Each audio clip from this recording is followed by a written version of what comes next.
Assalamualaikum warahmatullahi wabarakatuh. Perkenalkan, nama saya Riki Bowo, PM 2010178. Saya mahasiswa Institut Bakti Nusantara semester 5, kelas Zoom 8 KIP. Nah, di sini saya akan menjelaskan materi mengenai e-government. Nah, jadi yang pertama di sini ada pengertian dari e-government. Nah, e-government ini merupakan pendekatan dari elektronik pemerintah. E-government biasanya dikenal dengan e-gov atau pemerintah digital. Nah, di sini e-government itu adalah pemanfaatan teknologi informasi dan komunikasi dalam pemerintahan untuk meningkatkan efisiensi, efektivitas, transparansi, dan akuntabilitas penyelenggaraan pemerintah pelayanan publik.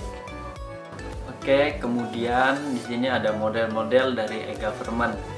Ada 3 model dari government. Yang pertama ada government to citizen atau government to customer yang disingkat G2C. Model ini memungkinkan penyampaian layanan publik dan informasi satu arah oleh pemerintah kepada masyarakat. Layanan yang mungkin dapat dilakukan adalah yang pertama pajak online, lowongan pekerjaan, jaminan sosial, serta dokumen kependudukan atau akte kelahiran, akte perkawinan, paspor, imigrasi, kesehatan, beasiswa, dan penanggulangan bencana. Kemudian yang kedua di sini ada government to business atau G2B. Model ini memungkinkan layanan transaksi-transaksi elektronik antara pemerintah dan pembisnis. Model yang ketiga yakni government to government atau G2G. Model ini memungkinkan komunikasi dan pertukaran informasi online antara departemen atau lembaga pemerintahan suatu negara dengan negara lainnya melalui basis data terintegrasi. Layanan yang mungkin dapat dilakukan adalah layanan data ekspor atau impor, tenaga kerja, beasiswa, bantuan ke dalam dan ke luar negeri, serta perdagangan. Dengan model ini akan terjadi keterbukaan layanan antar pemerintah, khususnya regulasi yang berlaku di masing-masing negara. Selanjutnya di sini ada tujuan dan manfaat dari e-government.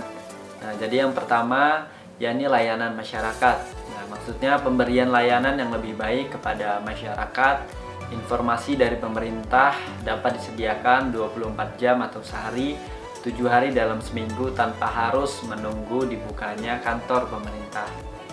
Kemudian yang kedua, hubungan antara pemerintah. Nah, jadi masyarakat dan pelaku pebisnis juga akan terjadi peningkatan hubungan antara pemerintah dengan masyarakat serta pelaku pebisnis. Nah, dengan adanya keterbukaan ini diharapkan hubungan antara berbagai pihak menjadi lebih baik. Kemudian yang ketiga, pemberdayaan masyarakat melalui informasi. Jadi pemberdayaan masyarakat dilaksanakan melalui informasi yang mudah diperoleh. Nah, dan selanjutnya yang keempat, pelaksanaan pemerintah lebih efisien. Nah, dengan adanya e-government diharapkan pelaksanaan pemerintah akan berjalan lebih efisien karena koordinasi pemerintahan dapat dilakukan melalui pemanfaatan teknologi dan informasi. Nah, kemudian yang kelima, diskusi antara pemerintah pusat dengan pimpinan daerah dapat dilakukan tanpa harus berada pada lokasi fisik yang sama. E-government juga tentunya berdampak positif, yakni bisa membantu dalam mengatasi serta memberantas para koruptor.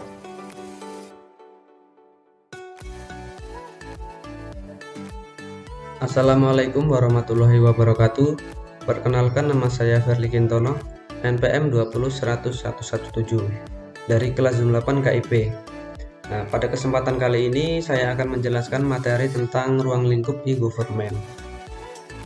Yang pertama itu ada government to citizens atau pemerintah ke masyarakat, yaitu di mana pemerintah membangun dan menerapkan berbagai aplikasi teknologi informasi untuk memperbaiki hubungan interaksi dengan masyarakat. Contohnya seperti e-KTP. Lalu yang kedua ada government to business atau pemerintah ke pelaku usaha. Contohnya itu pada proses perizinan pendirian usaha dan investigasi. pengadaan lelang oleh pemerintah, dan kegiatan lain yang membutuhkan informasi secara online bagi pelaku usaha.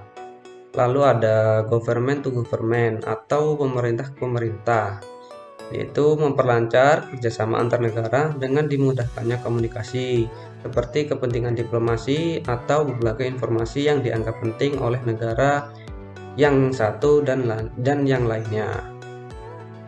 Kemudian ada e-government to employees atau pemerintah ke aparatnya, yang dimana keadaan internal juga menjadi tempat diterapkannya e-gov dalam upaya memudahkan informasi atau akses berbagai tugas atau hasil kerja dan lainnya.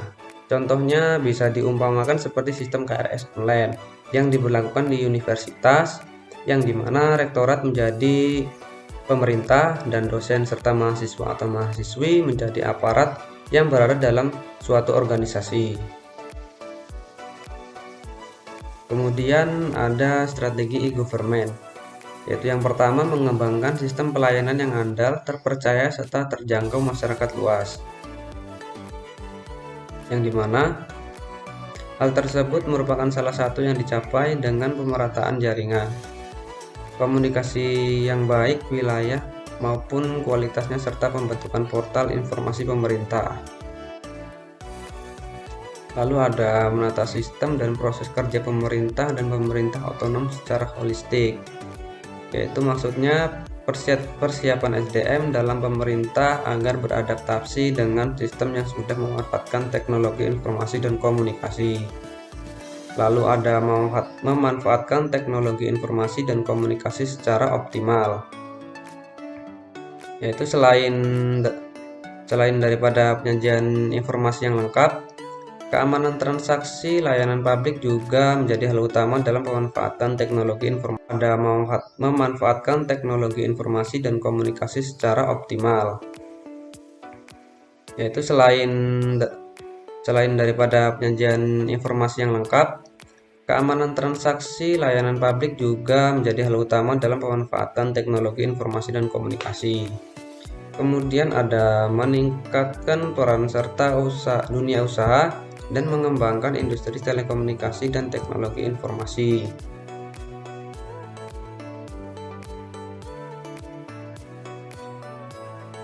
Yaitu peran dunia usaha cenderung pada partisipasi dalam pemanfaatan e-government, sehingga pelayanan publik tidak terpenuhnya dilayani oleh pemerintah. Kemudian ada mengembangkan kapasitas sumber daya manusia baik pada pemerintah maupun pemerintah daerah otonom, disertai dengan peningkatan literasi masyarakat. Lalu yang terakhir ada melaksanakan pengembangan secara sistematik melalui tahapan yang realistik dan terstruktur, yaitu melalui tahapan persiapan, pematangan, pemantapan, dan pemanfaatan. Mungkin hanya ini materi yang dapat saya sampaikan, kurang lebihnya saya mohon maaf. Saya akhiri, wassalamualaikum warahmatullahi wabarakatuh.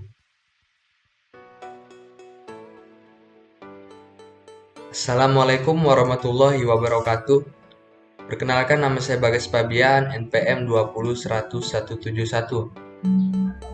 Saya mahasiswa KIP dari kelas Jum 8. Di sini saya akan melanjutkan penjelasan tentang e-government yang sudah dijelaskan oleh saudara Verlikin Tono, yaitu tahap-tahap e-government serta kelebihan dan kekurangan e-government.